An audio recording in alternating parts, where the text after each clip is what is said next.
Hi and welcome to Winners Corner. Bergsåker racetrack is where we're heading for this Saturday's V75 round. It contains a couple of big favorites, but otherwise it looks pretty open, Michael. What is your opinion? Well, yes, as usual, when the V75 travels up north, you get pretty uneven fields, and there are a few horses who don't have much of a chance. The favorites, if they're racing up to their normal form, should have good chances, but I find question marks around several of them, and I'm going to go against more or less every favorite here. Okay then, interesting. Let's start by taking a closer look at race 5. It's an open long distance race over 2,640 meters. And what have you found for us here to start off this day with? Well, this is the favorite that I'm going to go for. I buy into this one. Number 6, Crackerjack, is, in my opinion, by far the best horse in this race.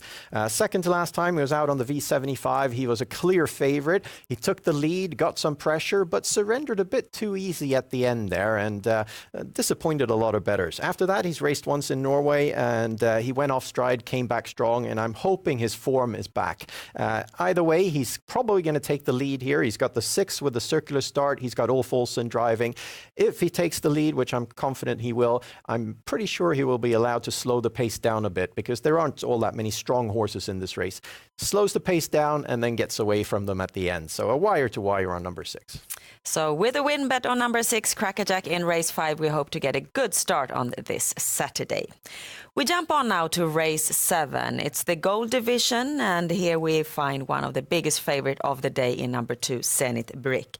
A great horse that was performing beautifully last year, Mike, but in his last 2 races, he hasn't been as good as he's been before. What do you think? No, I agree completely. Second to last time was a little bit of a question mark, and then last time was a big question mark. That was a relatively poor performance for being Zenit Brick.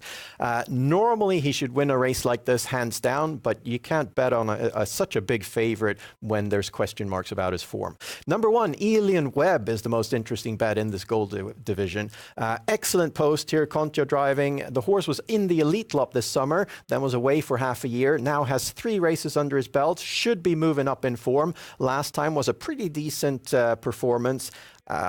He's up against much easier horses this time, with the exception of Zenit Brick, than last time. So I think Alien Webb could very well post an upset here, but show is where my big money is going to be. So a nice little show bet here on number 1, Alien Webb in race 7. Race 9 is our next stop, and it's a Class 2 race over sprint distance. And how have you been analyzing this race, Mike? Well, this is a tricky race, very tricky. I think several horses and drivers are out for the lead, so I'm hoping for a high tempo here. The favorite, number 1, is probably the best horse, but he really risks getting locked in here. I think number 12, King of the Hill F, is the most interesting bet. Completely overlooked in the early bets, at least. Has shown increasing form the last couple of races. Last time finished very strong from more or less the same kind of post. He had the 11 that time, the 12 this time. I'm hoping for a high tempo in the start here, and then number 12 will really come into the play here over the final stretch. He is a strong horse who really finishes good. So, show bet here in race 9 on horse number 12, King of the Hill F.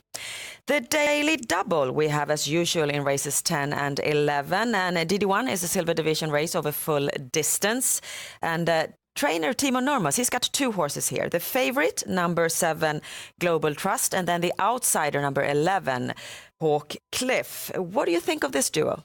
Well, they are good, maybe a little bit uneven. They race phenomenally every once in a while and then come back a week later and race relatively poorly. So difficult to tell what kind of form Timo Nurmos horses are in. But Global Trust has got his work cut out for him, because I think he's going to be parked first over on the outside of the leader, number 6, Rushmore Face.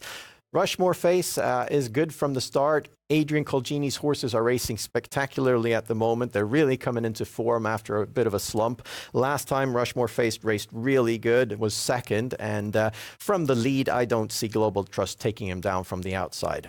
Keep in mind, it's a circular start here. That's key. DD2 holds what might in the end become the biggest favorite of the day, number 3, Perfect Dynamite.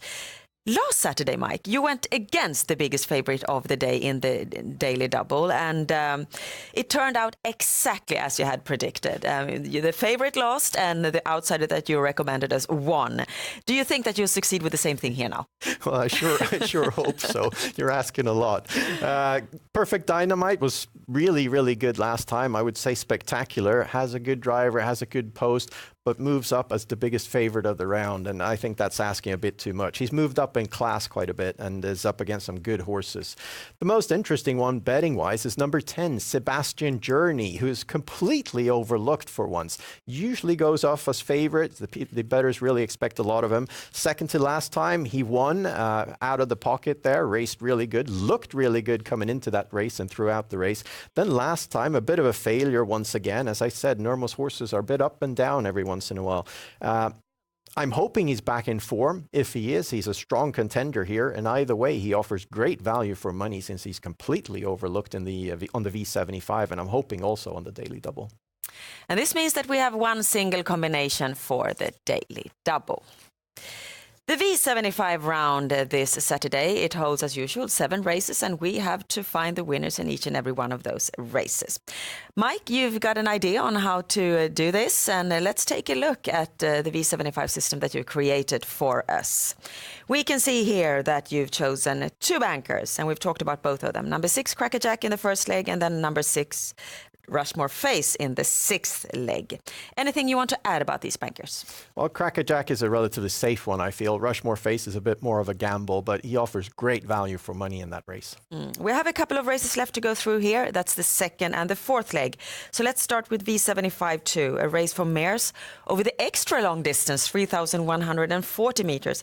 15 of them, and they divided up over 3 tiers. And looking at your system, you think that we'll find the winner on the 2nd or the 3rd tier?